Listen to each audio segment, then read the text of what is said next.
ಎಲ್ರಿಗೂ ಶರಣ್ರಿಪ್ಪ. ನಮ್ಮ ಮನೇಲಿ ಮೀನು ಸಾರು ಊಟ, ನಿಮ್ಮ ಮನೇಲಿ ಏನ್ರಪ್ಪ?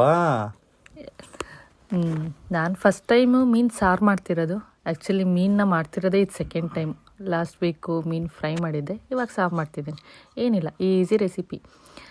ಧನಿಯಾ ಬೀಜ ಮತ್ತು ಮೆಣಸು, ಜೀರಿಗೆ ಎಲ್ಲದನ್ನು ಸ್ವಲ್ಪ ತವಾ ಮೇಲೆ ಚೆನ್ನಾಗಿ ಫ್ರೈ ಮಾಡಿಕೊಂಡೆ. ಅದೆಲ್ಲ ಚೆನ್ನಾಗಿ ಫ್ರೈ ಆದಮೇಲೆ ಅದನ್ನು ತೆಗೆದಿಟ್ಕೊಂಡು ಸ್ವಲ್ಪ ಒಣಮೆಣ್ಸಿನ್ಕಾಯಿನೂ ಚೆನ್ನಾಗಿ ಫ್ರೈ ಮಾಡಿಕೊಂಡೆ. ಅದನ್ನು ತೆಗೆದು ಸೈಡಿಗೆ ಇಟ್ಕೊಂಡೆ. ಅಂದರೆ ನಿಮ್ಗೆ ಎಷ್ಟು ಖಾರ ಬೇಕೋ ಅಷ್ಟು ಒಣಮೆಣ್ಸಿನ್ಕಾಯಿನ ಹಾಕ್ಕೊಳ್ಳಿ.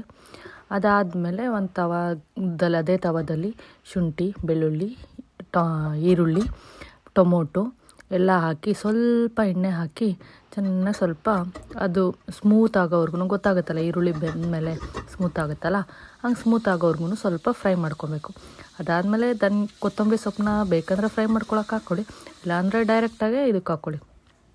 ಆಮೇಲೆ ಬಿಸಿ ಮಾಡಿರೋದೆಲ್ಲದನ್ನು ಒಟ್ಟಿಗೆ ಒಂದು ಮಿಕ್ಸಿನಲ್ಲಿ ಗ್ರೈಂಡ್ ಮಾಡ್ಕೊಳ್ಳಿ. ಆ್ಯಂಡ್ ಮೇಯ್ನಾಗಿ ಇದಕ್ಕೆ ಬೇಕಾಗಿರೋದು ಫಿಶ್ಶಿಗೆ ಹುಣಸೆ ಹುಳಿ ಆ್ಯಂಡ್ ಸ್ವಲ್ಪ ತೆಂಗಿನ ತುರಿನ ಹಾಕಿ ರುಬ್ಕೊಳ್ಳುವಾಗ ನೀರು ಹಾಕಿ ಚೆನ್ನಾಗಿ ಸ್ಮೂತಾಗಿ ರುಬ್ಕೊಳ್ಳಿ. ಆ್ಯಂಡ್ ಮೇಯ್ನಾಗಿ ಫಿಶ್ಶಿಗೆ ಬೇಕಾಗಿರೋದು ಹುಣಸೆ ಹುಳಿ. ಮೊದಲೇ ಸ್ಟಾರ್ಟಿಂಗ್ಗೆ ಸ್ವಲ್ಪ ಹುಣಸೆ ಹಣ್ಣನ್ನ ನೀರಲ್ಲಿ ನೆನೆಸಿಟ್ಕೊಂಡಿರಿ.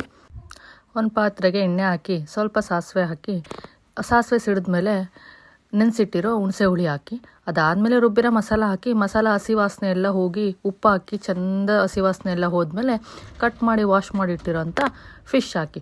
ಫಿಶ್ ಹಾಕಿದ್ಮೇಲೆ ತುಂಬ ಹೊತ್ತು ಬೇಯಿಸ್ಬಾರ್ದು, ಒಂದು 5 ನಿಮಿಷ ಬೇಯಿಸಿದ್ರೆ ಸಾಕು. ಬಿಸಿ ಬಿಸಿ ಮೀನು ಸಾರು ರೆಡಿ.